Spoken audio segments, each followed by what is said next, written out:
All right. Well, we are really lucky today to be joined by Professor Sam Gosling. I'll give you a little bit of background on Sam. Sam is a professor of psychology at the University of Texas in Austin. Sam actually completed his doctoral work at the University of California, Berkeley, focused on the personality of spotted hyenas, which is quite the unique specialty. And Sam is also author of the book Snoop, What Your Stuff Says About You. And if you haven't read it, again, I would highly encourage you to take a read of it. You will not realize the amount of residue that all humans leave in all walks of life. The amount, from lawn care to Christmas decorations to all these different things Sam points out. You will be quite surprised on how your personality kind of leaves a residue as you go about the earth. So I'd highly recommend that you take a read of the book. Now, Sam, when we first started this, I think I watched one of your talks at Google, and my original game plan was to talk to you about your about home spaces, office spaces, and things like that. And that's kind of where I thought that this was going to go. And then I was driving in my car, and I was listening to one of the podcasts you were doing. You were being interviewed by a lady, and the conversation completely turned on its head and went into a completely different direction. Your conversation started then talking about specific traits of ants and extroverted squids. Now, again, I've never run into an extroverted squid before. I didn't even know one existed. But the question I actually have for you to start this off, we're going to start with some heavy hitting questions right off the bat here. And I got to tell you, it's a question I never thought I would ever ask anybody, but I'll be asking you, is with respect to ants. Because what you said on this podcast was shocking. I had never known this before. So my first question to you is it true that ants really have funerals and bury their dead? Is that an actual trait of ants? Well, I'm not, an ant expert, but it does seem that some species of ant do some form of, taking their dead away and putting them elsewhere. Now, it's kind of a question about whether or not you want to call that a funeral or not. And in fact, that was the point. As you noted, I did my PhD on personality in spotted hyenas. And when I first started looking at personality in non-human animals, there really wasn't very much work done, at least not, in a kind of broad systematic way. And the question comes up of okay, we know that people attribute personality to animals, but do they really have personality in the sense that you and I have personality? And of course, this is the question of anthropomorphism, projecting what we see as human traits onto non-human entities, whether those be non-human animals or cars or whatever they are. And one of the kind of classic cases of anthropomorphism was this friend of Darwin, actually, George Romanes, who would collecting these anecdotes about animal behavior. Now, and one of the ones that's sort of most famously cited was him talking about these ant funerals, and it was kind of an unfair story in a way because Romanes is characterized as unreflectively and foolishly talking about without reservation, just kind of without being careful, I would say, talking about sort of these funerals of ants, whereas in fact what he that doesn't reflect his position. His position was, hey, these are anecdotes that people report, and we need to report the anecdotes as they were reported. And then later, we as scientists can make, our own determinations or guesses about, whether they really were having a funeral or whether they were just, removing the dead ant carcasses and taking them away. But, it's one of those things that Romanes, always kind of is used as the example of foolish and dangerous anthropomorphism. So when I was first looking at animal personality, that was a kind of a story I had to kind of be cognizant of, because that was one of the objections to talking about personality in animals, that, well, look, it's not real. It's just a projection of humans, sentimental wishes onto animals. And so what's your conclusion at the end of the day? Is that, like, would the vast majority of non-human animals have some form of a personality that differs across, like, you'd have, extroverted, many of us have pets at home, dogs, cats, hamsters, whatever it may be. Is that would each of those non-human animals have some degree of, being an extrovert or whatever, whatever a personality trait that maybe we would normally ascribe to humans, would also be ascribed to non-human animals? I think the answer is that, pretty unequivocal, yes. Wow. But so there are definitely individual differences. So I mean, if I told you, hey, there's two individuals I know, and one of these individuals is more likely to gets into fights really quickly, and is more likely to respond to provocations really quickly, and does this in several different situations, and does this over time, we'd probably be pretty comfortable in describing, that one individual who does that as having a more aggressive personality than the individual who doesn't. Yeah. But it turns out I'm talking about a study of fruit flies, and so if you then say, okay, well, it's fruit flies, so I'm not going to call it aggressiveness, then that's just prejudice. If you're saying that, so, I think, as one, I think it was Donald Hebb said, the true, objection to anthropomorphism is ascribing qualities, or something I'm misquoting, but is ascribing qualities in animals that don't exist. But that's the mistake. If they don't exist, if they do exist, it's a mistake not to do that.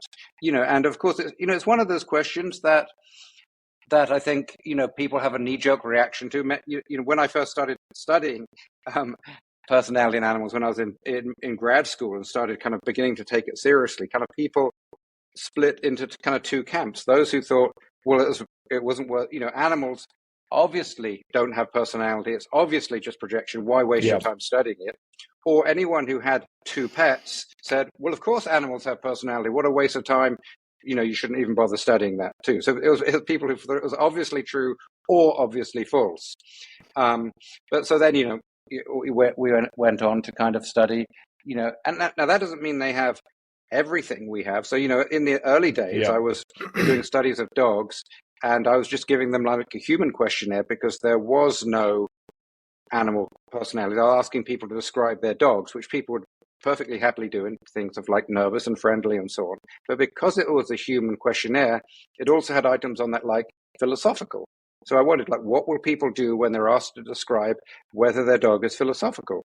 And the answer is they just perfectly happily filled out the questionnaire without even blinking. Now, I don't believe that dogs are philosophical in the way that you or I might be philosophical. But so there definitely is unwarranted projections onto animals. But that doesn't mean it's all anthropomorphism. We should just kind of shrug our shoulders and walk away. It just means we need to be careful. And then once you can say that, you can do very interesting things. Like just as some people are better suited to be librarians or truck drivers or salespeople or whatever it is, it's also true that some, animals are better suited for things like, which is the best, explosive detection dog and so on. Some are better suited to it than are others. No, that's really interesting. Especially, like a dog is one thing, but a hamster and things like it's a different. And you talk about fruit flies, like again, it's but it makes sense, right? Right. And you've talked about this, like a basic animal trait is survival. So some are going to survive, or some are not going to survive, and part of that is going to be a function of your personality. So yeah. And our tendency also to see these traits, and our tendency to see these traits is also motivated, right? Like if we are going to be eating an animal, like for example, in my class, I will ask the class, "Hey, who thinks cows have personality?"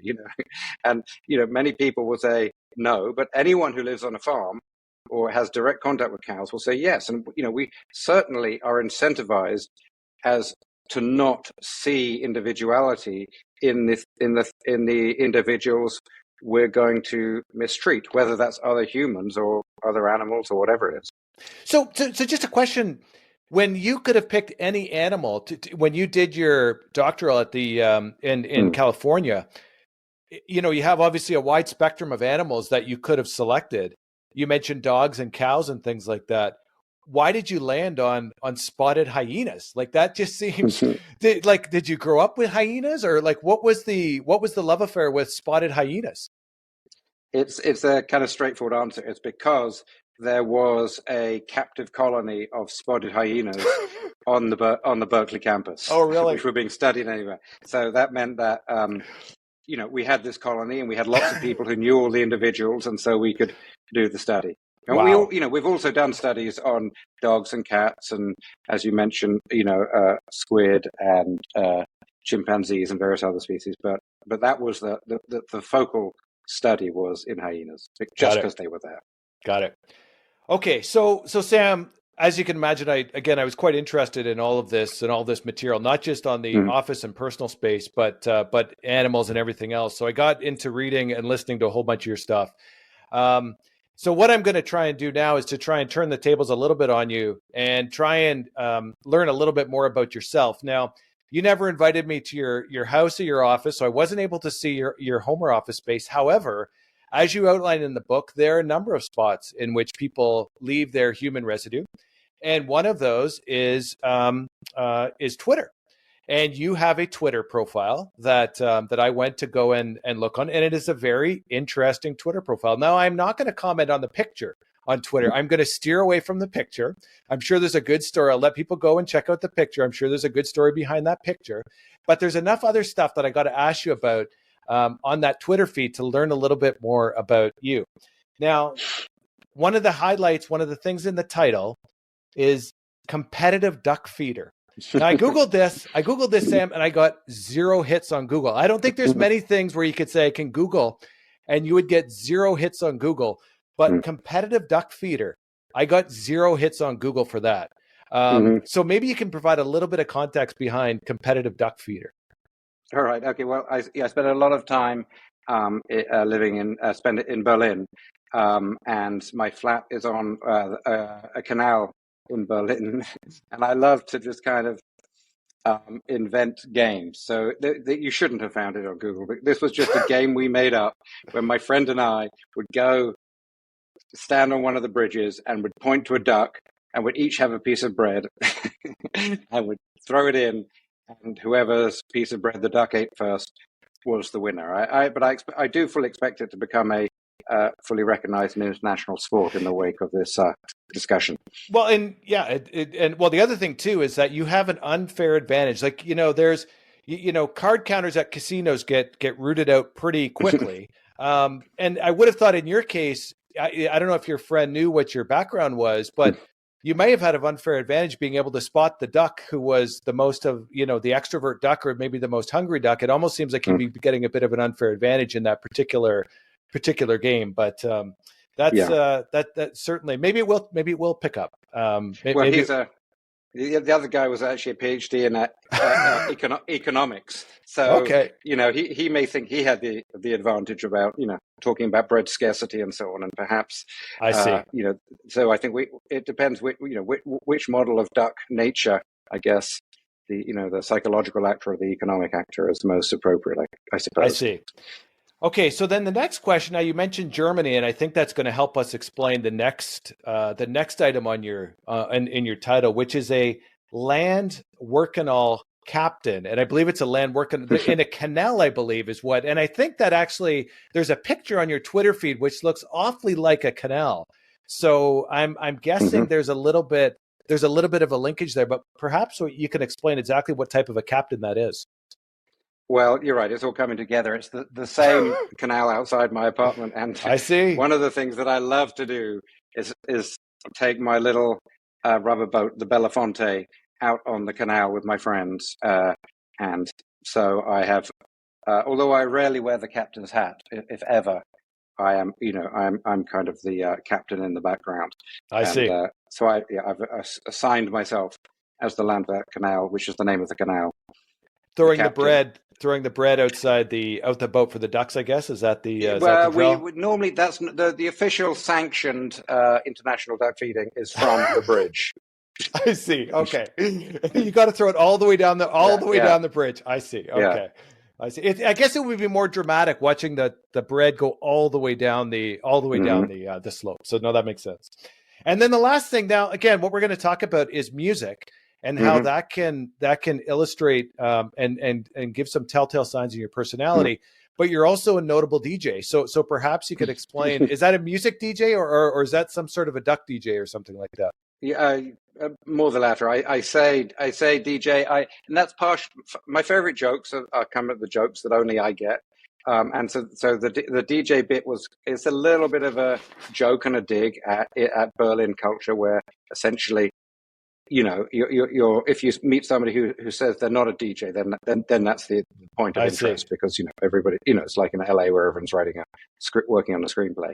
So and the DJ actually refers to also I DJ while on the boat, but of course that DJing task is pretty easy because it mainly consists of playing Harry Belafonte. I see. So your Twitter feed, would you say it portrays an accurate reflection of Dr. Sam Gosling? Is that does it portray an accurate reflection, or are you trying to hide? Because you also talk about whether people can hide their personality, and people Hmm. are actually ineffective, which we're going to talk about in a bit Hmm. about hiding their personality. So do you think that this gives an accurate reflection of yourself and your personality traits? Yeah, I would say it does. I mean, I think it gives a accurate but partial reflection. I'm not a great Twitter user, and I really only got Twitter because I thought it when we started.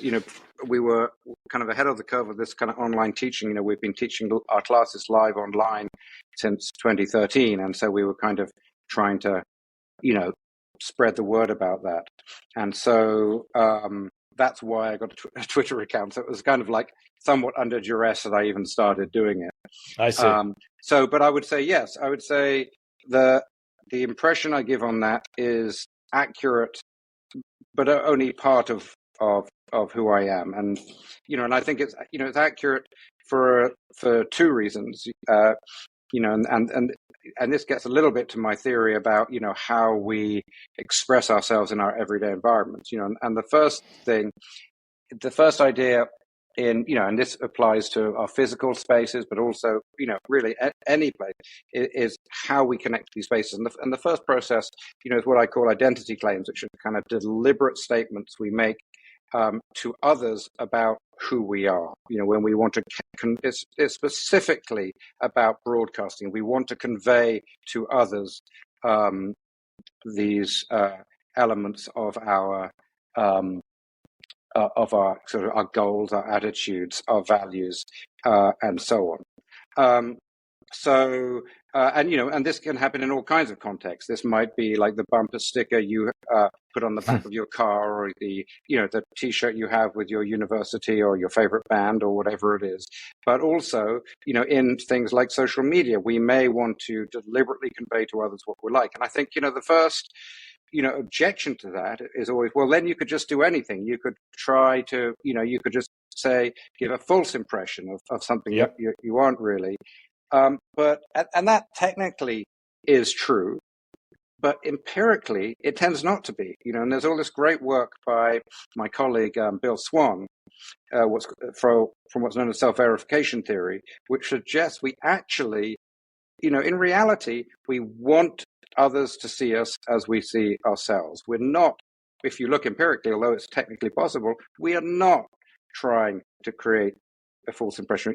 Even people who have, a negative self-views, they would rather be seen negatively by others than positively, because that is what Bill Swan calls verifying to them. It makes them feel understood and seen. And so anyway, so that's the first process of us sort of projecting our personalities into space is the deliberate things we do.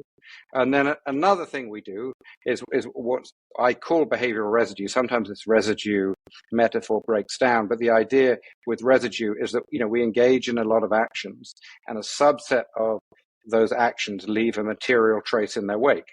And so, some of the behaviors I'm engaging in will be reflected in in the photos I'm posting or the things I'm posting on Twitter, and people will be able to reason from those behaviors back to the kind of person I must be.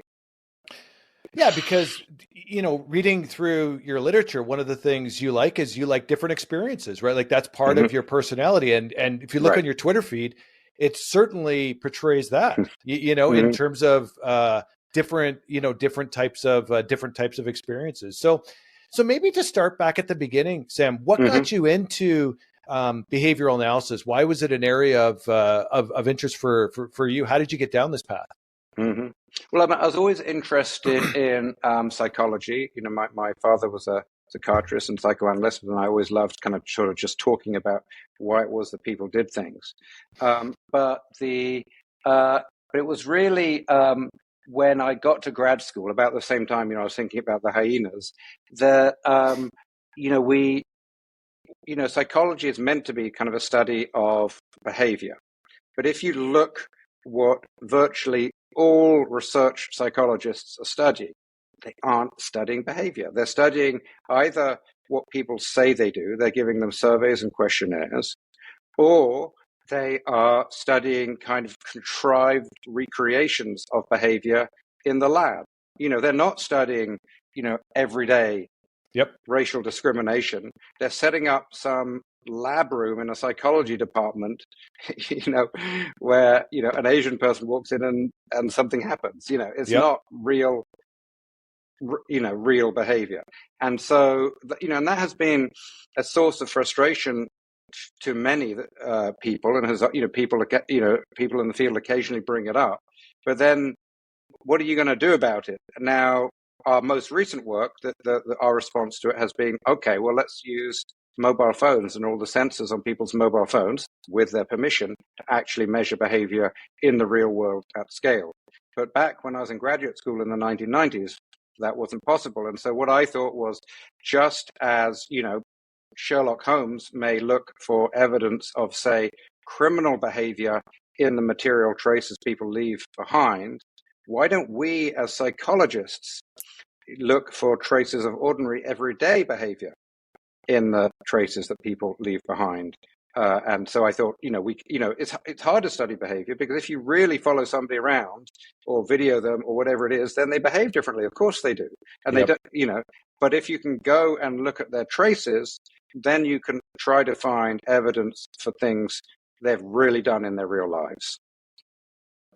It's almost like you have to, when I was in university, we would participate in the psychology experiment. And like you said, it was exactly what you're describing. You would go into the building in a controlled environment. They would, you would, in my case, I remember watching a video, and they'd ask you before and after that video how you would feel. And we'd all be in there together. But what you're describing is the reverse. You got to get out of there in order to see the real world, and to see how people are actually interacting in the real world, which presumably takes a lot more work than trying to bring everybody inside. You know what I mean? Yeah. If you're going out, like you say, you're going to follow, 30, 40, 50, 2,000 people around. That's, that's no shortage of effort in order to do that. Right. It's very hard to do. And of course does have problems, in the sense that it's much harder in the real world to do, true experiments, by which I mean kind of, randomly assigning people to conditions, that's what you can't do. So that's the value of the experiments, is that you can randomly assign people to look at the causal effects of things. But as you say, the problem with them is all an experiment in the lab shows is that something can, under some circumstances, happen. You have no idea, literally zero idea, of whether it ever happens. Yeah. All you know is that it could happen. So how did you get the idea to go out and look at people's bedrooms or look at people's personal living spaces? Like, what was what got you that idea to say, hey, let's go give this because that was not normal. Like, that was you were kind of going out on a limb there. You didn't know what was going to happen when you guys first started that experiment. Yeah, we had no idea what would happen. And I think, part of it I can attribute to one of my graduate school advisor, Kenneth Craig, who was always interested. He was, one of the founders of what they were calling environmental psychology. So really looking at the effects of the ordinary everyday environment on individuals' behaviors, and how we affect those environments, how they affect us. And I think one of the as I said, really, I was initially had just thought of the environment as a kind of receptacle for evidence of behavior. And so that's, when I started going into people's places, that's what I thought. I thought, okay, we'll just see traces of people's behavior. But then, of course, as soon as you get in and you open your eyes, you realize, wow, a lot of these things aren't just, behavioral indicators. That they're doing something else. So, and one of the things is the thing that I mentioned earlier. They are deliberate claims people said. They're not just kind of inadvertent traces. They are deliberate statements people are making to others, these so-called identity claims. Another thing they're doing, which is a way that people will affect their environments, is what we call thought and feeling regulators. So that is the idea, is that people will do a lot of things in their spaces, not as a signal to others, but in order to make themselves think about certain things or feel certain ways. So, classic examples are, if you ready, want to get pumped up for a wild night on the town, you listen to different music than you do than if you've had a stressful day and just want to kind of sit in the bath and relax a bit, because you are deliberately saying, okay, I'm going to alter the environment right now to change my mental state. That's we have this implicit knowledge that that's what we're doing. And it could also be thoughts. I mean, I don't know if you're in I see your studio now. I don't know if you're home studio, but you might probably have, many people will have around their studio, they'll, have kind of, reminders, sentimental reminders of important people, places, or times, or something like that. So, you might have, the classic, a pebble from the beach where you had your first kiss, or something like, so yep. That's not a communicative thing, right? If somebody else comes in and sees that pebble, they have no idea what it means. It's not for them. It's for you. It's not communicative. It's to remind you of a time or a person or a place or something. And then that is, and we use, our environment that way, and we also do it, I think, I mean, again, it's one of these things that we do so naturally that we don't even notice we're doing it. So even things like, moving from one spot in the room or in the house to another spot is, often we are doing that in order to affect our mental state, our thoughts and our feelings. We just suddenly find ourselves sitting on the couch. We were sitting at the table, now we're on the couch. And why did we do that? Well, we did that because it affects our mental state. And so anyway, so the idea was, if I can look at people's environments and the sorts of places they create, both deliberately, as I said, through identity claims and thought and feeling regulators, and inadvertently, that is behavioral residue, if we can look at these things in people's spaces, maybe that is a useful way to learn about the people who spend time there. Yeah. So most of the people listening are not going to be psychologists. So maybe you can just give a bit of a background on, most humans can be boiled down into these big 5 personality traits. And most people are going to have different elements, and you're going to be different on the scale. And actually in your book, there's some really good surveys you can do. And I actually find myself getting a piece of paper and actually doing them while I was reading your book, just to kind of see where I would land. But maybe just walk through kind of the quote unquote big 5 personality traits in terms of what you're looking for. And where most humans would have an element of each of the big 5 personality traits. That's right. Yeah. So the idea here is that most of human personality traits. Now, I want to emphasize that's not all of human personality. There's lots of personality that goes beyond personality traits, but personality traits are the things that have been most extensively studied by psychologists. And so this bit, many people will have heard of kind of the Myers-Briggs or the MBTI, which essentially breaks personality into 4 dimensions. And I think, there's a lot of value actually in those instruments too. It's just they were devised in not the most, kind of rigorous and scientific way, not the way it would be done today. So I think it's, I think if Myers and Briggs had, a fuller scientific training and had better statistical tools and more data, actually the MBTI would now have 5 dimensions, not 4. But anyway, so for people who understand the MBTI, that's a kind of useful way of saying essentially the big 5 is like that, but kind of a more kind of scientifically recognized set of dimensions. So just as in the MBTI, everybody has a score on all 5 of these dimensions. So their extroversion is what they're known as agreeableness, conscientiousness, neuroticism, and openness. And all of these dimensions have 2 poles. So when I say extroversion, that means extroversion versus introversion.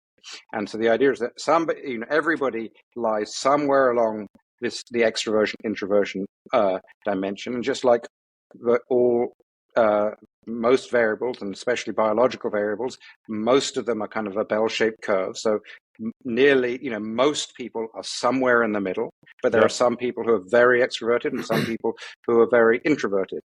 And the other thing to keep in mind, of course, is these dimensions. If I say there's only 5 of them, you say, well, how can that possibly capture all of the ways humans are different? Well, it's because these are very broad dimensions. So you need to be very careful that when I say something like extroversion, you don't just think of kind of the lay kind of understanding of extroversion. In fact, it's a broad dimension that, based on many years and decades of empirical studies, have shown essentially that certain kind of subtraits go together under this broader dimension of extroversion. So people who are high on extroversion, these are people who will be talkative, they tend to be cheerful, they tend to be more active, they tend to be more dominant than others. And so, and that combines contrast with people who are introverted at the other end of the pole.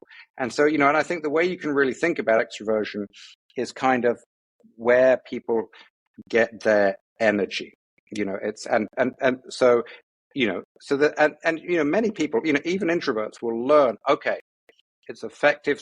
Being extroverted is helpful in many of the tasks society presents to us, meeting people and so on. And many introverts can fake it. They can say, okay, I've got to go to this social networking event. Damn it, I am going to behave in an extroverted way. But the real difference between an extrovert and an introvert is, at the end of that networking event, how do they feel? An extrovert will have been energized by it. They will have thought, wow, that was great. I met all those people. Where is the next party? I'm ready to go. Whereas an introvert, after that, they will be exhausted. They will often kind of make some excuse and disappear off to the toilet and hide in the bathroom stall for a while to kind of recover from all of that stimulation. So, and those sorts of differences you can't really fake. It's just it's like how it affects your physiology. Yeah, and I think of extroversion essentially as being kind of a sensitivity to kind of opportunities and what the opportunities in life. And I'll contrast that with neuroticism when I get there.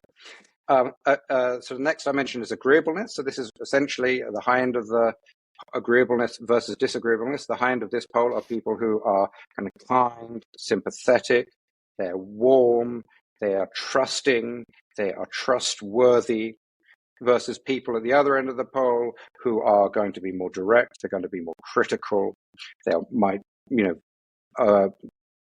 verge on being rude, they might be less trustworthy, and so on. The next dimension is conscientiousness. Now, this is probably the poorest label of the big 5. It's the one that gives you at least a good sense of what it's about just from the label. But these are essentially people who are task oriented. They think before they act. They're good planners. They buy supplies before they run out. They are organized. They're rarely late, and so on. Versus people at the other end of the pole who would typically be a little bit more kind of chaotic, and you have to tell them, if you're going to meet with them, you have to tell them that the movie really starts 30 minutes before it does start, and those sorts of things. Neuroticism, again, it's not a good name because it sounds bad, but essentially this is really contrasting people who are at the high end of the neuroticism pole. These people tend to be kind of easily stressed, they're kind of anxious, they're more fearful, they Um, as I said, you could call extroversion a sensitivity to what might go right in the world. You can think of neuroticism as a sensitivity to what might go wrong. They are kind of alert to the dangers. They hear a door slam and they immediately, orient themselves towards what was that. Whereas, others don't even, don't notice. Versus the people at the other end of this pole who tend to be kind of, more calm, easygoing, and are not so kind of ruffled by what's going on in the world around them. And then the last dimension is known for short as openness, but it should really be thought of as openness to experiences. It's not openness to other humans. It's not openness to feelings. It's a kind of much more of a kind of intellectual openness. So these people tend to be more abstract. They tend to be more philosophical. They tend to be more curious, more adventurous. Those sorts of intellectually adventurous, I should say. Versus people on the low end of the pole who kind of like predictability. They're much more concrete. They're much more traditional. They're much more conventional. So my test for that is if you go to a restaurant and you see the item on the menu and you say, I've never seen that before, I'll have it. You're high on openness. Yeah. If you go to the restaurant and say, do you have the spaghetti? Okay, good, because I like what I know, and I know I like what I know, and I know what I like spaghetti. Bring me spaghetti again, please. Then I'd be on the low end of the scale there. Yeah. I'm getting the spaghetti. And one of the big questions is: are some of these better than others? And and the answer is often, but not always. So good for is is it good to is it good to be higher neuroticism? Well, neuroticism is a sensitivity to danger. So it kind of depends how dangerous it is. So if you live in a very safe world, as many people kind of, in developed Western nations do, then it's actually often a misuse of your resources to be worrying about the dangers that aren't there. But if you are living in, Mogadishu, where there are dangers around many of the corners, then it's actually good to be sensitive to dangers. You're not going to be one of those low neurotic people who are just ignoring the dangers that are really there. Yep. So it's all about, whether it's good or bad is a kind of, is more about a kind of, a match to the environment that you live in.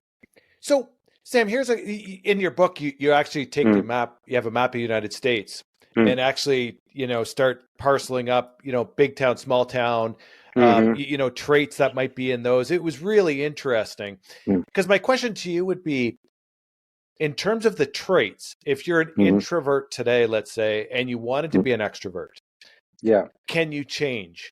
And is there because again, you raise the example. Obviously, somebody who grew up in Mogadishu is going to be a lot more neurotic than perhaps somebody who grew up in small town USA.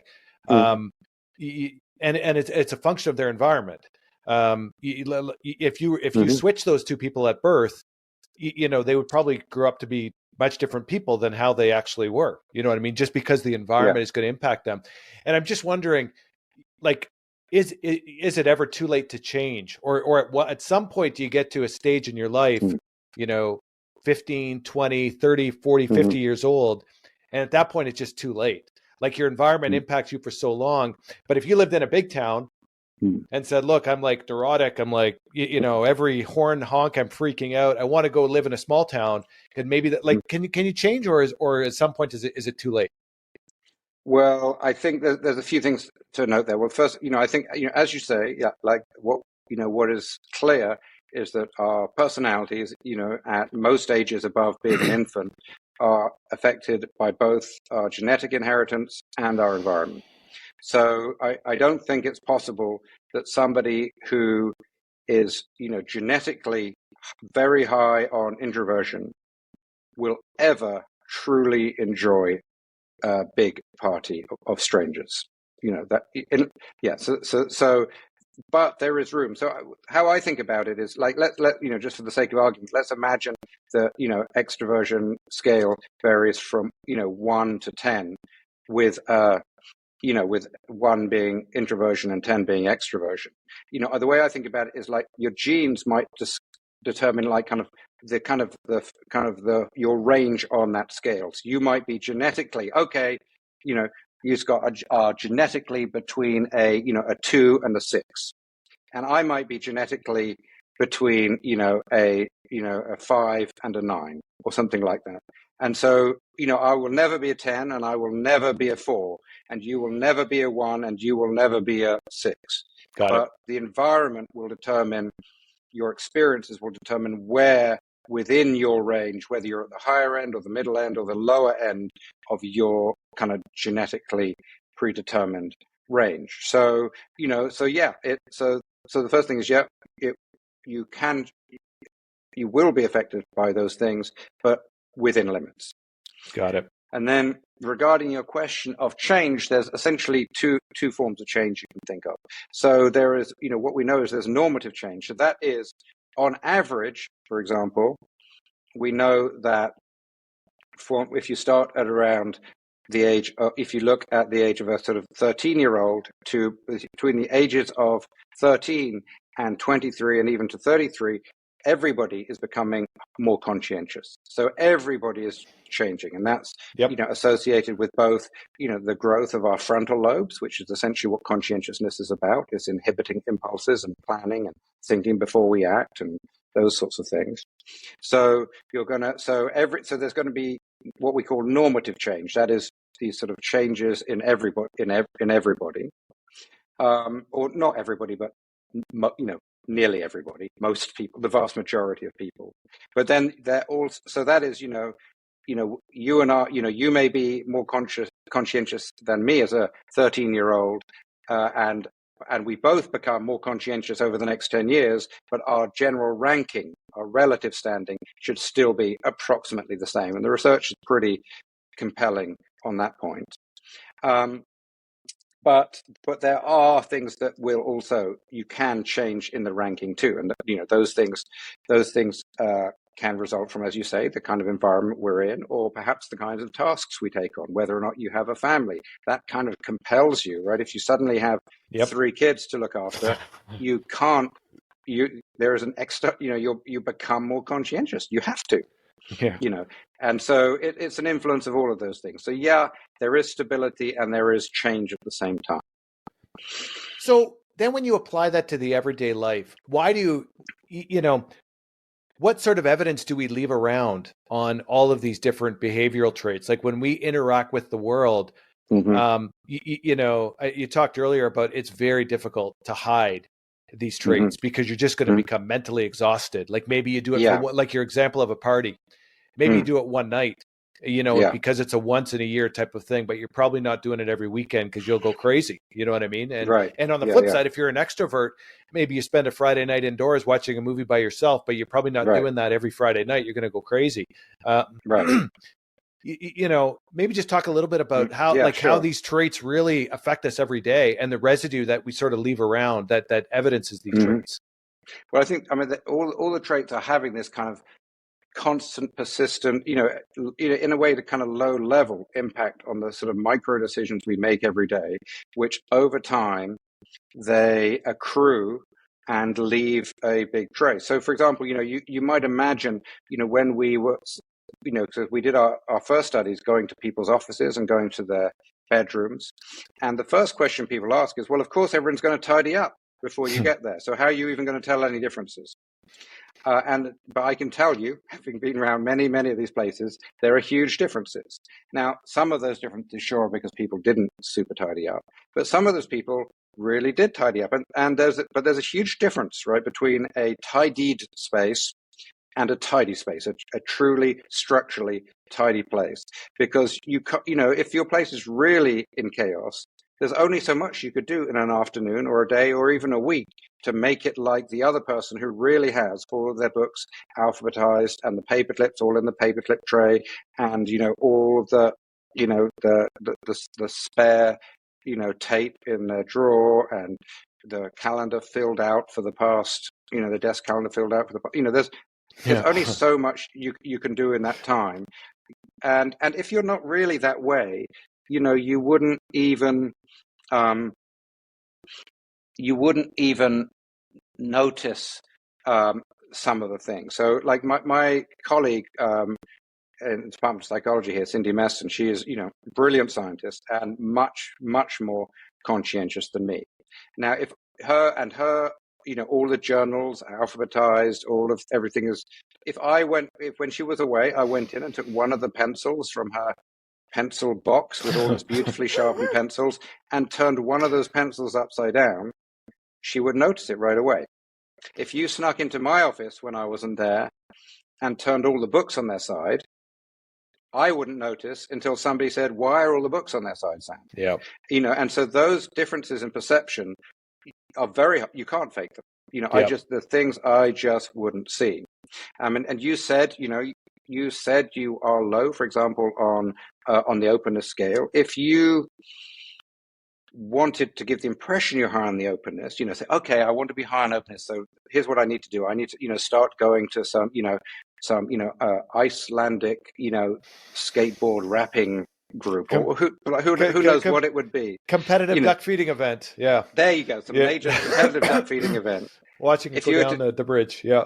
If you don't know how would you even know where to go? And if you did need to go and see this kind of, obscure, band of, throat singing Icelandic people, then you have to sit through that damn show for 3 hours and come back and make a big thing about, and when you posted about it on social media, all of your friends would say, "Hey, what's going on? We know that's not, you're never into that stuff." So actually, conveying a false impression in a compelling way that fits in with everything else in your space and doesn't alert and worry your friends to an extent that they say something about it, is incredibly hard to do in reality. So, and I want to take that to the extreme, because the other thing I found really interesting in your book is talking about people who are narcissists. Because you would have thought that with a narcissist, especially maybe in a work or a personal environment, it's not a trait that you would want to openly share, because working with a narcissist or having a relationship with a narcissist might not be good for yourself. But the first thing you talked about in your book is where the word narcissist actually comes from, which I found. So if you could touch on that, that is actually a really neat story of where the word narcissist comes from. But then maybe talk about how even these negative traits, or what people would perceive as negative, people can't hide those either, right? It actually works in the reverse. Right.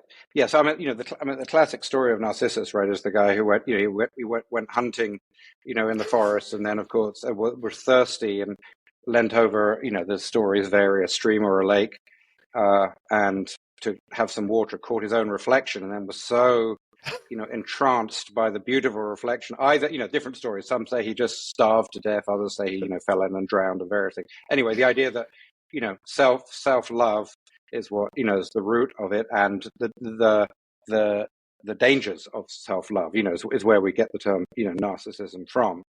And some of the best work done on this was done by my colleague Daniel Ames at Columbia University, and and part of one of his class demonstrations, he just to kind of demonstrate these different traits to others, he will often give surveys, including the narcissism survey, to his students, and what he found was some of these students, got the top score, 40 out of 40, which is like incredibly rare, and he was kind of like, oh my God, he was worried, how am I going to break it to these people that they're actually extreme narcissists? I mean, it may even be clinical narcissists. How am I going to do it to them?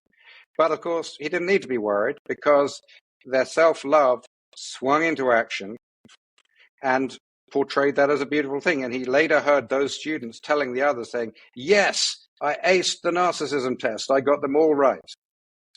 And so, that's the thing about narcissism, is essentially your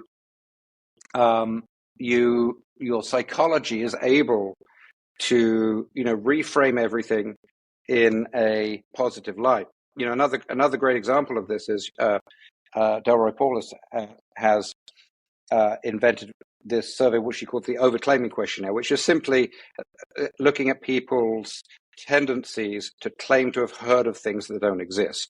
Like Jimmy Kimmel does a little thing of this, where he goes to Coachella and then asks people how excited they are to see bands that don't exist, and people will go on about how excited they are to do it. And so it's the same thing. And so Dell will do this. He'll say, here are some famous writers, and here are some famous artists and musicians and so on. How familiar are you with them?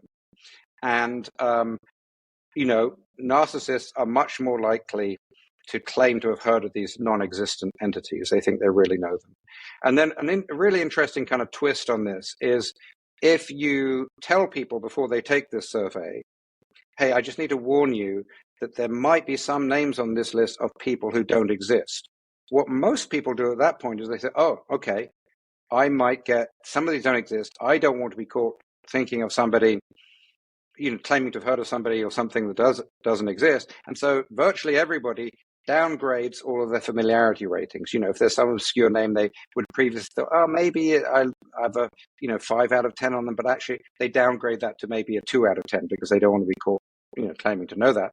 But that doesn't happen to narcissists. Narcissist scores don't change at all when you tell them they're non-existent items on there, which is absolutely fascinating. And then Dell, who's run these studies, has told me he's afterwards gone up to some of these people and said, hey, by the way, this person doesn't exist. And, and I made up this survey, so I know they don't exist. And the people will argue with him that they do exist. And so, and of course, and it's very, it's an incredibly unique situation to be in a situation where you can get somebody to say they've heard of something that doesn't exist because you created that situation. That doesn't normally happen. Normally, if I'm in a discussion with somebody and I say, oh, I think this, and they go, no, I think that, and I think, no, I really think this, but then they double down and triple down and quadruple down on it, then you think, oh, you let it go, and you think, oh, well, maybe they're right. So Dell thinks, the thing is that this extreme self-confidence in their kind of ideas and opinions promotes them defending it strongly, such that they actually in real life never really have these false beliefs about them challenged in some fundamental way. Crazy. You have a great quiz in your book. That was another one where I took out the pencil or the pen and went through the quiz on the on the name recognition. And yeah, exactly. Yeah. That was a good that was an interesting exercise to go through. So Sam, we learned about people, that their traits. So if any of us walk into an office and we want to snoop out an office and we want to learn about somebody, give us some tips on how we go about on how we go about doing that.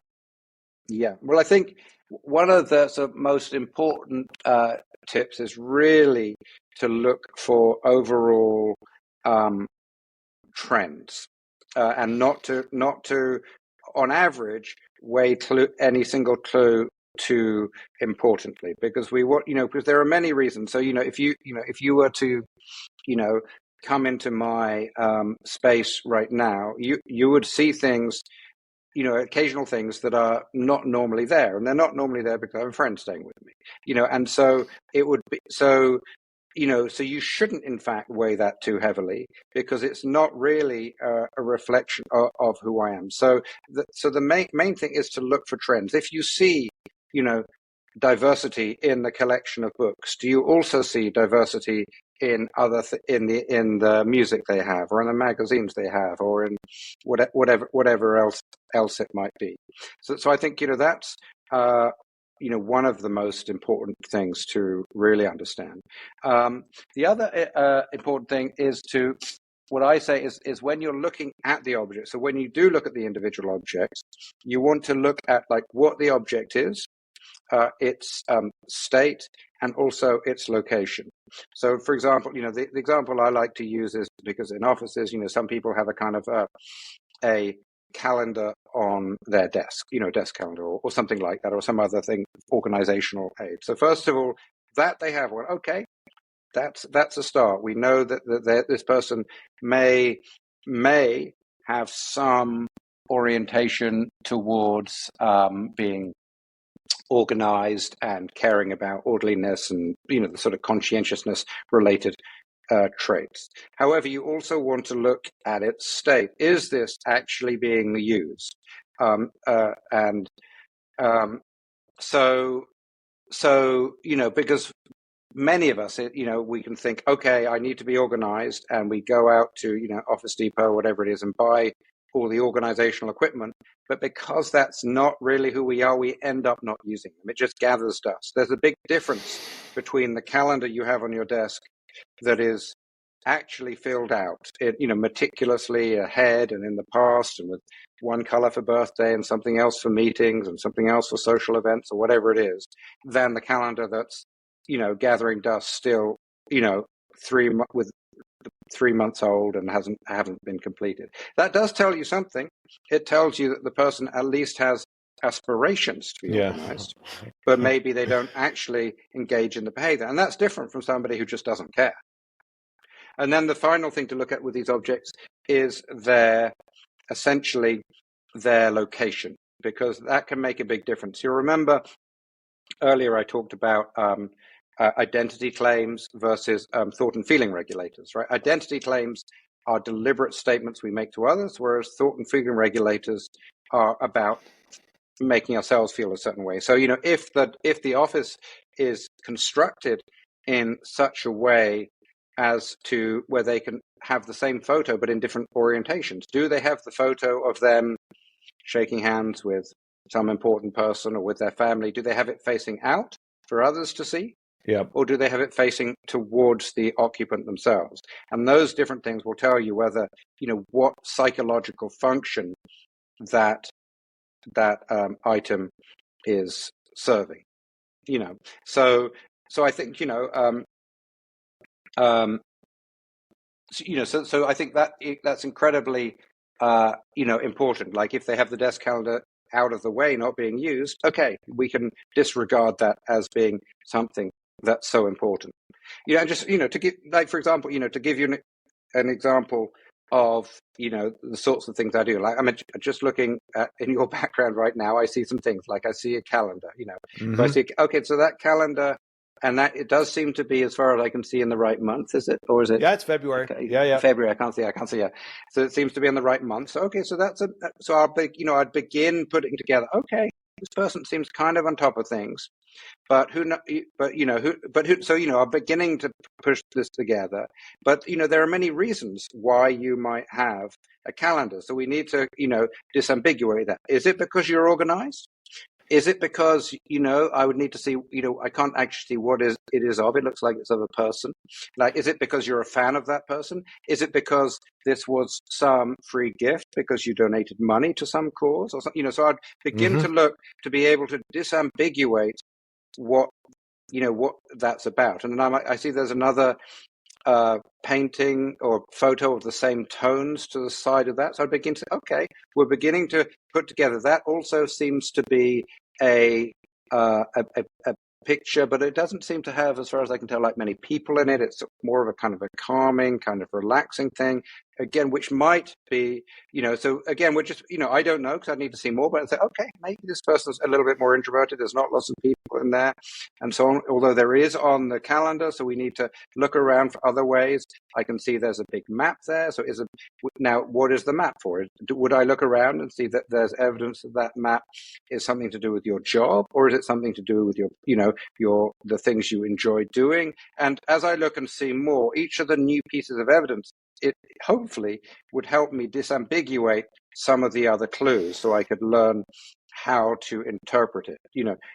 Do you have a poster of somebody in an ironic, like a religious icon in a kind of ironic way, like I think this is one of the examples I use in my book, where somebody had kind of a plastic version of the Virgin Mary. Now, is that in a kind of ironic, kitschy way, or is that in a religious way? And and by looking at the other objects around, I would be able to disambiguate the meaning of that Virgin Mary statue. Okay, I also see there's a plastic pineapple and a velvet Elvis Presley. It's kind of kitschy. Or, oh, I see the Bible and the cross and other things too. This is indication of the person's religiosity or something like that. So you, again, just as you know, Sherlock Holmes or Hercule Poirot or any of the others, you're kind of putting together these things piece by piece, looking for pieces of evidence that go together. And although the things that really stick out will grab your attention, the fact that they grab your attention tend to mean they are inconsistent with the general themes. And in fact, you should you should push against this grabbing your attention and say, okay, I'm going to play down that piece of whatever it is, object or poster or whatever. I'm going to play that down because it's so inconsistent. It tells me it's probably not to do with this person's kind of general tendencies. So you talked a little bit earlier about the risk of, be careful. Don't just take one thing and build assumption on that, because like you say, it might be because you have a friend staying, maybe you were on vacation for a week and somebody else was in your office. And this is your first day back and you haven't had a person left some stuff. Maybe just talk a little bit about the risk of anchoring. Why do you have to be careful and about, what is the anchoring and why do you have to be careful knowing, because it just seems to be the risk of anchoring is just human psychology. It's not something that you can just turn off. It's more something that's on, and you just got to be aware of it in order to kind of tell it to, hey, like back off type of thing, right? Yeah. Well, the idea of anchoring is just that any kind of first guess will anchor the kind of the range of subsequent cognition. So I do a demonstration in my class, for example, where half the class is asked, is the Mississippi River longer or shorter than 500 miles? Question 2, how long is it? The other half of the class is asked, is the Mississippi River longer or shorter than 5,000 miles? How long is it? Now, everybody gets it right. It's longer than 500 and shorter than 5,000. I mean, not everybody, but nearly everybody gets it right. But then, of course, what's interesting is that the estimates that follow. And you see that in the first example, where they've been anchored at 500, the estimates are about 2,000+ miles shorter than when we asked people first, is the Mississippi 5,000 miles, and then we asked them to estimate. And of course, that's used in all kinds of financial negotiations too. You want to get in, when you're negotiating about salary or buying something or selling something, right? The first price you get in usually anchors the range you're going to be talking about and can have a huge effect on subsequent negotiations. And the same thing goes here is when your first impressions will, and that might be something you see in a space or something somebody does. That's why people, that's why, and it is true, people say first impressions are important because they're essentially, they are anchoring you, closer to 500 miles or 5,000 miles in your impression of that person. And why, you have to be ready. You have to remember, okay, that was that by chance that was my first impression of the person. You have to be ready to let that go if the evidence doesn't. And it's so powerful that I will often, I find it hard to really not be anchored when I need not to be. And is there some traits that are easier to uncover than others? Like, is there some that are very difficult, but is there some, like, you talked a little bit about introversion versus extroversion, like that is easy to figure out, or are they all kind of, you got to dig in to figure out every single one? It really all depends on the trait and the situation. So the thing is, something like extroversion, occurs, and agreeableness, those are kind of the interpersonal traits. So those occur in social interactions. So in a social interaction, people are pretty good at being able to guess people's extroversion from meeting someone. But the issue is, of course, that until recently, those types of interactions didn't leave any trace. They're kind of ephemeral. We have a conversation and nothing remains. But of course, now, that's not so true because lots of interactions are done, electronically and leave a material trace. Or as I say, for example, when, we're doing our studies using people's mobile phones, which might, will record the number of interactions somebody has, or how many phone calls they have, or the proximity they are to other phones, and those sorts of things. Then we now are able to kind of get some kind of traits, because that's the sorts of traits, extroverted related traits. Those are the ones that essentially get manifested in those contexts. Whereas if I want to know something about your openness to experience, then I'd be then looking in a place like your home, or potentially your office, or perhaps your music collection, or other places.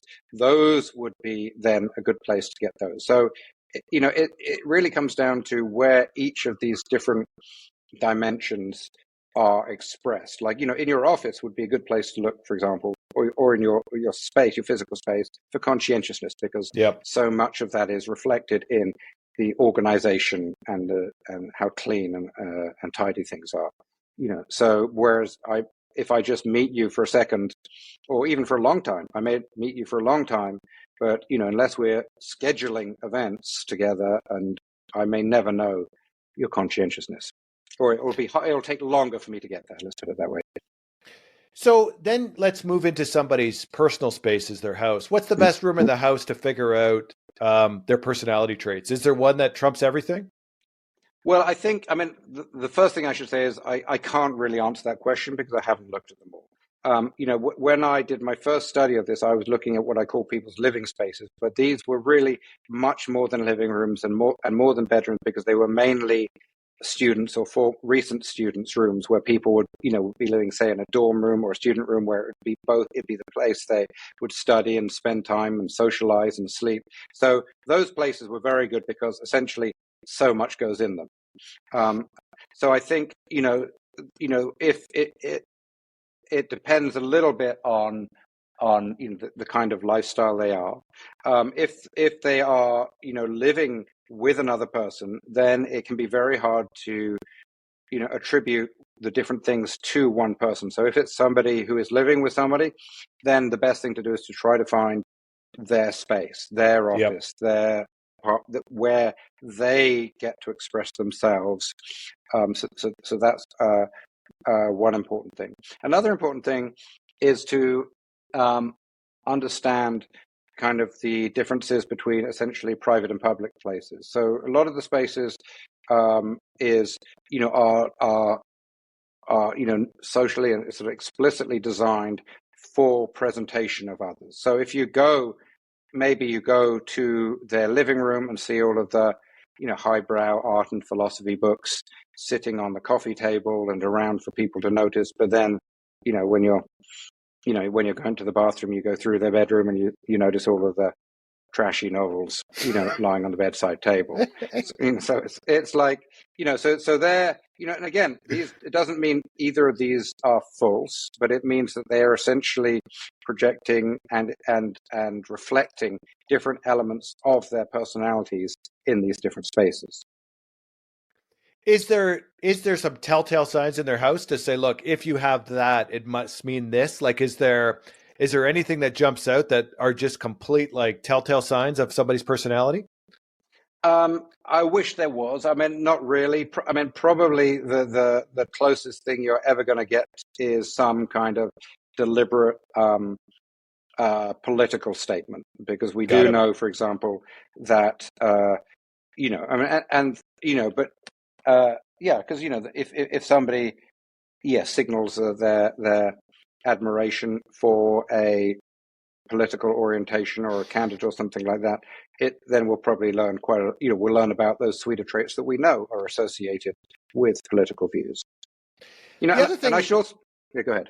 No, I was going to say the other thing that got me really thinking as I was reading your book is when you started talking about lawn care, Christmas decorations, and everything on the outside of the house, right? Like when you're pulling up to somebody's house for the first time, like it's everything, right? Like it's like up here in Toronto, it obviously snows a fair amount. So who shovels their driveway the second that it snows, and who waits a week until the snow melts? You know what I mean? And what does that tell about somebody's traits, right? It goes, so like, what do you gather from looking at the outside of the person's house, whether again it's lawn care or Christmas decor? You used a lot of really good examples in the book. about how your outside of your house can Yeah. kind of portray your personality as well. Yeah. And so this, this would go, this would, potentially reflect a number of things, but, as this partially reflects, what I was calling the identity claim. So essentially, this is the stage, the front of your house is the stage that you are essentially exhibiting to others. It's like a very big bumper sticker on the back of your car. It's kind of like that, where you can convey your willingness. For example, the study of Christmas decorations was like, and again, it will partially depend on the norms of the area. So if nobody's doing Christmas decorations, having Christmas decorations indicates some kind of, counter-normative behavior, maybe high in openness, maybe disagreeable, who knows what.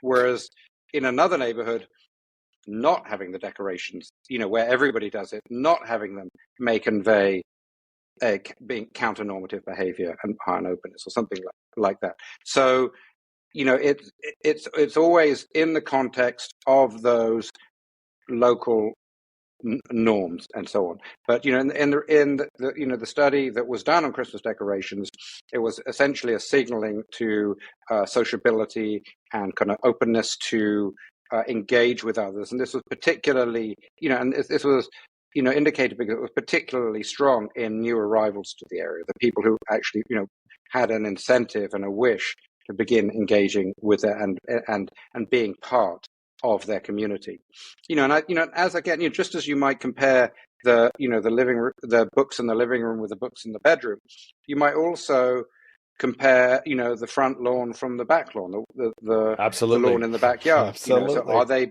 is one pristine, and you could imagine, any configuration. None of them are pristine, just the front one's pristine, just the back one's pristine, or they both are, and and the implications of what people want to project and how people actually want to spend their time. And again, none of these, indicate really that these people are being phony. It's about the degree to which they want to adhere to norms and so on. We are complex people. It doesn't mean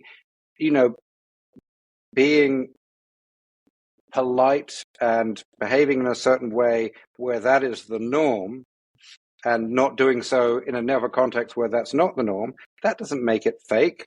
That makes that makes you a broad and complex person who is sufficiently sensitive to understand the local social norms. Well, I think you talk a little bit about this in your book, is that a common human trait is belonging, right? Like that is really important for for you to feel a sense of belonging, whether that's at work or in your personal space. And that's just part of being human. Again, that's not something you can fight. That's human nature. You can't turn that off. So turning on your Christmas decorations is again, that's a human thing, right? You can't flick it off. So some quick hitters here, Sam.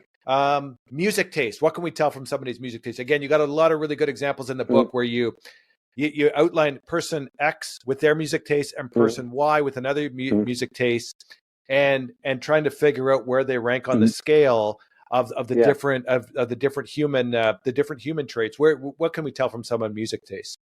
Yeah, well, I think music is interesting, and I think so.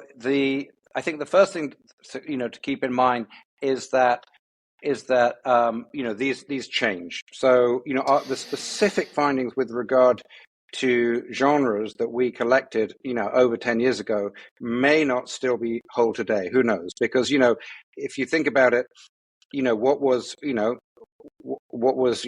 pop music in and current contemporary music in 2008 is now oldies. That's so it's this, but I think many of the broad lessons remain, and I think one of the most kind of interesting things for us was that is that when we asked people, so we did a study where people were getting to know each other just over a chat, that people who had never met, we just said, hey, get to know each other over a number of weeks. I think it was 6 weeks, and then we just looked at what they talked about. We didn't direct anybody to have any conversation about anything particular. We just said get to know each other.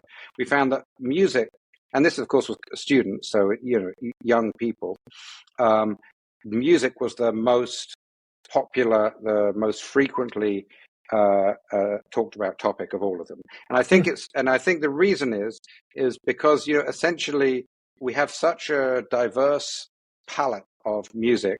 Absolutely. That it can tell us is that we can actually convey quite a complex and well understood.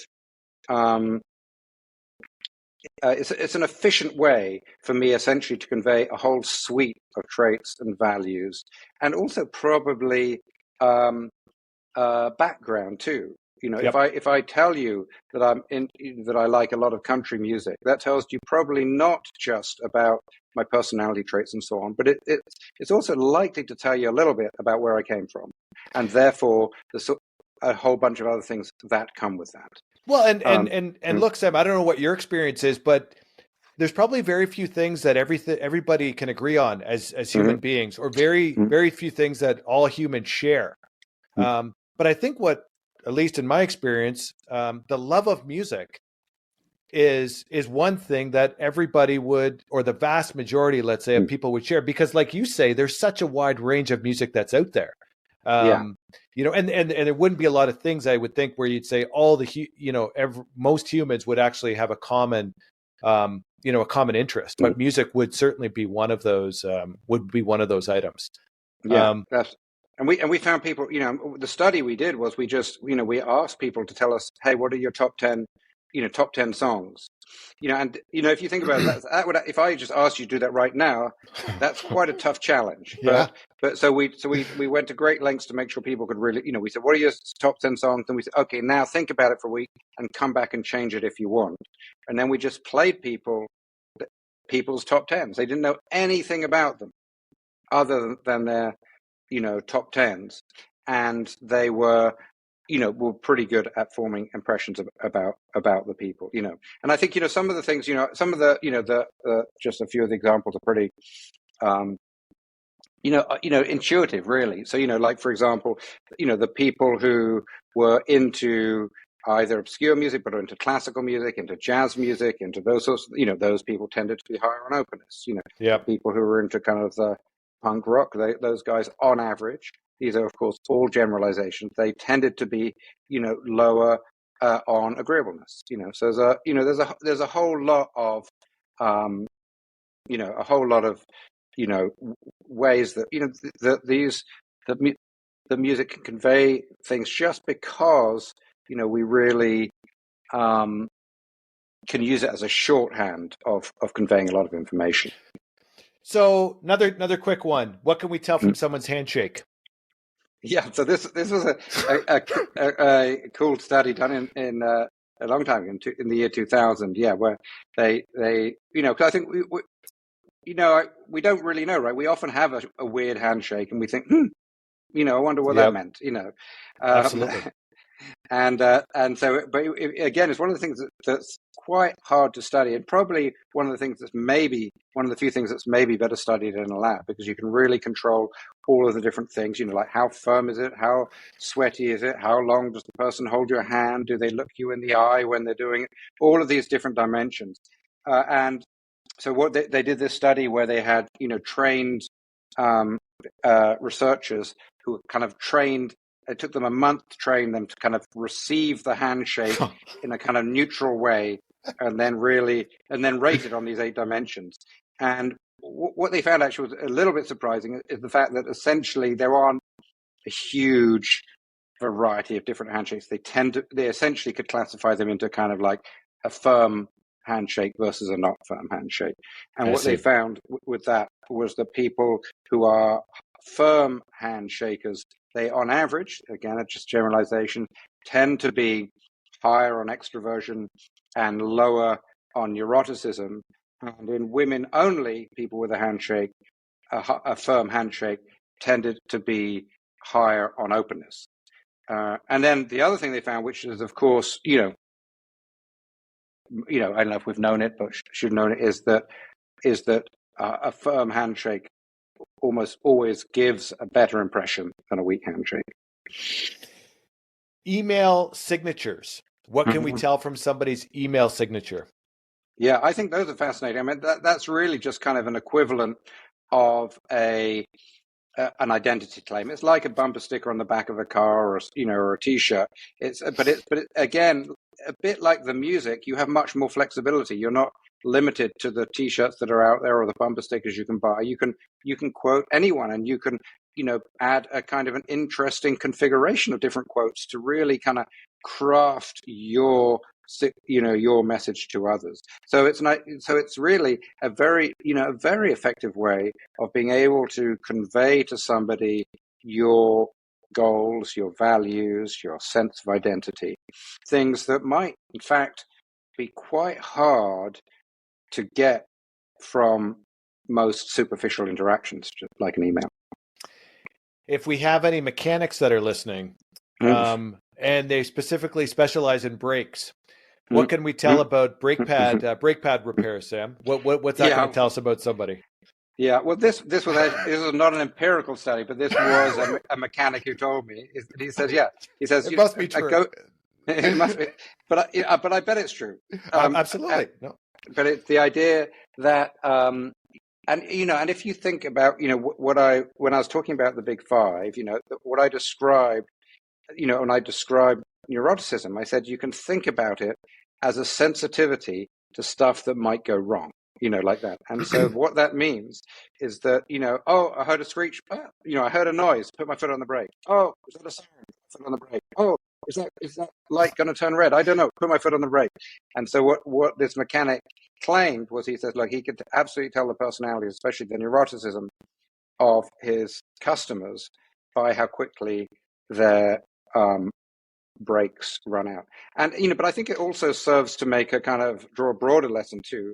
And the broader lesson is that the thing you mentioned right at the very beginning is that, look, personality is with us the whole time, and it's leaking out in various ways. And I bet virtually everybody, whether you're a chef or a librarian or a truck driver or a mechanic or journalist, whatever it is you are, within your kind of specialist domain where you see a huge number of people across that domain, you learn how those differences get expressed in your domain. If you work in a restaurant, you'll probably notice, hey, why is it that some people never eat the ends of the beans or organize their food this way or always leave the, or if you're the journalist, why is it, when I'm interviewing people, some always start out this way or sit that way, or, essentially you will notice these kind of regularities and these signals to what people are like within your own domain of expertise. And I think it gets back to the question of like, why is it that we are doing this? And other humans, for many tens of thousands, hundreds of thousands of years, have consistently been the sources of our greatest opportunities and our greatest threats. It's incredibly important to know what other people are like. That makes the biggest difference, in fact, to our lives. Should this person be trusted? Those sorts of decisions are so profoundly important to our success and survival that we are attuned to looking for clues wherever they may be. And sometimes we get it wrong, but nonetheless, we're kind of constantly alert to try to kind of detect them. The other thing I really, to kind of bring this all back now, is let's assume that there's an organization out there today which says, look, in our office space, you're going to have this cubicle. You're not allowed to change the color. You're not allowed to put anything up on the board. You're not allowed to have any pictures. Here's your chair. Here's your cubicle. Here's your computer. Yeah. It's going to be painted white or black or whatever it may be, and don't touch a thing. Yeah. Can you please tell those people why that is the wrong approach? Why it is incredibly important to let people modify if your goal is to have people more productive, which I would think that most organizations, that would be a goal that people would want, is make people more productive at work. Why it is so important to allow people to have a little, obviously there's limits, but to give some level of flexibility and creativity back to the employees and let them do a little something with their office space. Yeah, well, I think it's hugely important to do that. I mean, I think the worry is that, if people have these postcards and photos, they're just going to be kind of distracted, and they're not going to be truly, they're not a serious worker in whatever domain this is. Whereas, in fact, we all know, that we work in some places better than others. Like, I work best in a kind of a slight low-level buzzing cafe. That's where I can really get Yep. work done, whereas others can't possibly work there. And so, essentially, we want to be, we essentially want to go back to this idea of thought and feeling regulators. We want to create the space where we are able to um, have our thoughts and our feelings regulated to a level that allow us to be effective in what we're doing. I think this is one of the great benefits of actually online classes is that, before we insisted everybody sit in a lecture hall. But, Yep. that's not the best place for some people to learn. Why not let them go and sit in their bedroom or in a cafe or in the library or whatever it is, to choose the space where they are best suited to learning. And there's so much wrong with cubicles. I mean, if you go to a cafe, if we go to a cafe and we both stood there and said, okay, it's an empty cafe, and we said, where's the first person going to sit? We would all agree. It would all agree it's one of those chairs with the backs to the wall, or the one in the corner, and ideally the one in the back to the wall where you can see the door, and so on. So there's all these things that, in fact, are so natural and such a strong force that we don't even notice it. If we would only notice it if somebody went to the cafe and then sat down on the chair facing the wall instead of with their back to the wall. That would be odd. Like, we might think, oh, what's going on there? Then we would notice it. And so, like, you have people designing office cubicles, where what are they doing? They're facing inwards, with their back to everybody else. It's like it's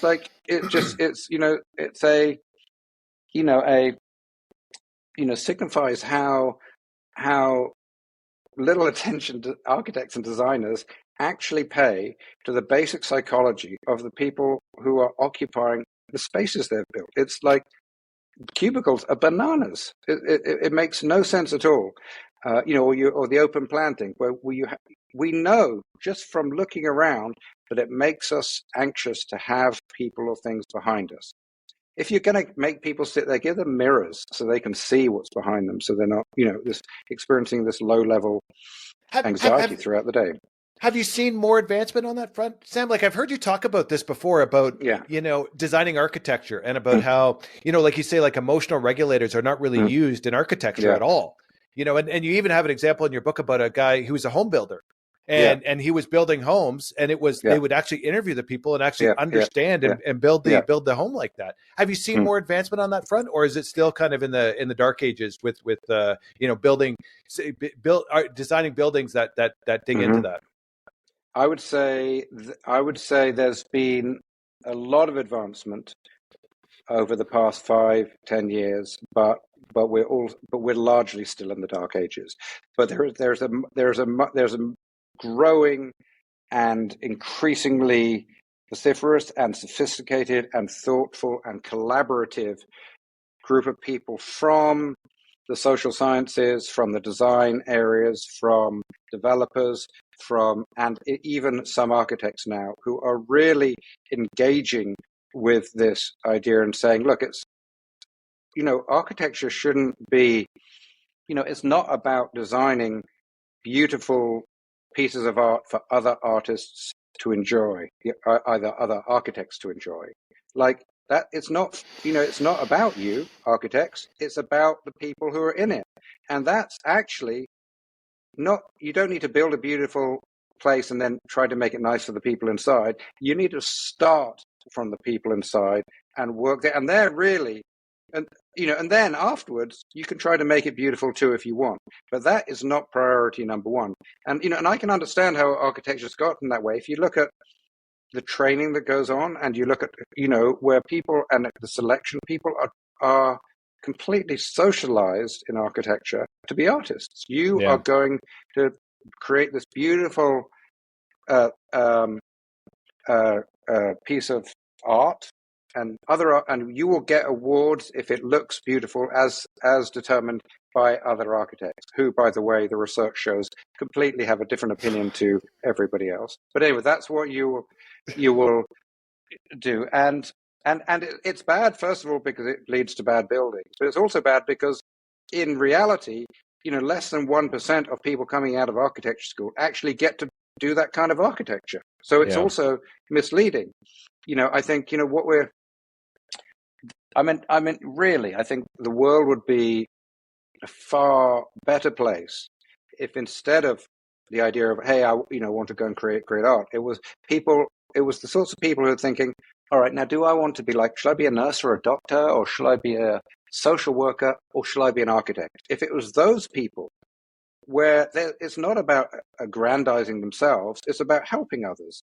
If those people were becoming architects, then I think we'd see an incredible increase in well-being, in productivity, in flourishing, in sleep, reductions in loneliness, depression, anxiety, all kinds of things. If we were starting from how do human bodies work, how do human minds work, and let's design up from there, then it would lead to so many good things at the individual and societal level. It makes perfect sense. When I was reading it in your book, it just it just makes sense. It's logical.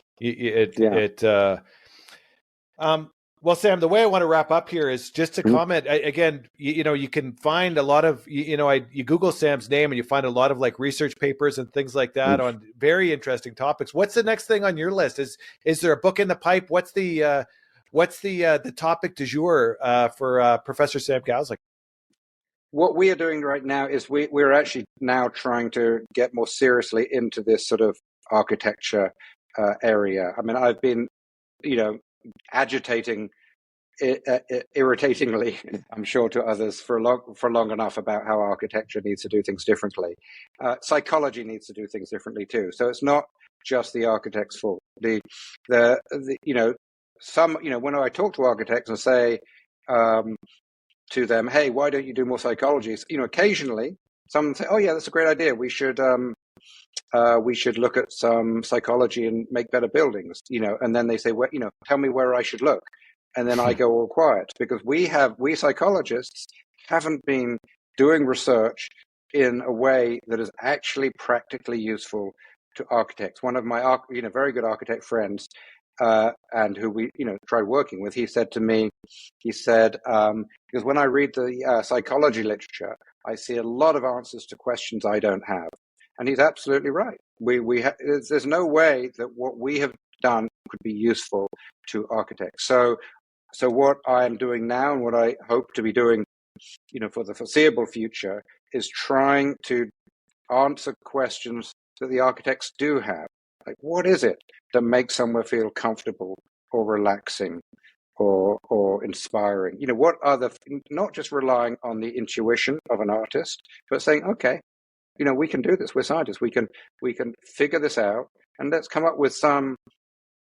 They might be different. The answers might be different for different kinds of people, but let's just at least come up with some answers so that you don't have to be a incredibly privileged, rich person to be able to hire an architect to build a thing. Everybody should be able to benefit from what we know about the connections between people and their spaces. This isn't something that should be exclusively for the people who can, hire an architect. Yeah, I agreed. No, it's a very, very interesting topic. So, Sam, I just again thank you very much for joining us again. The 90 minutes flies through in no time. We barely even got to everything that I wanted to touch on, but again, thank you very much for joining. It was a lot of fun having this chat. Yeah, it was fun. Thanks for having me. Great.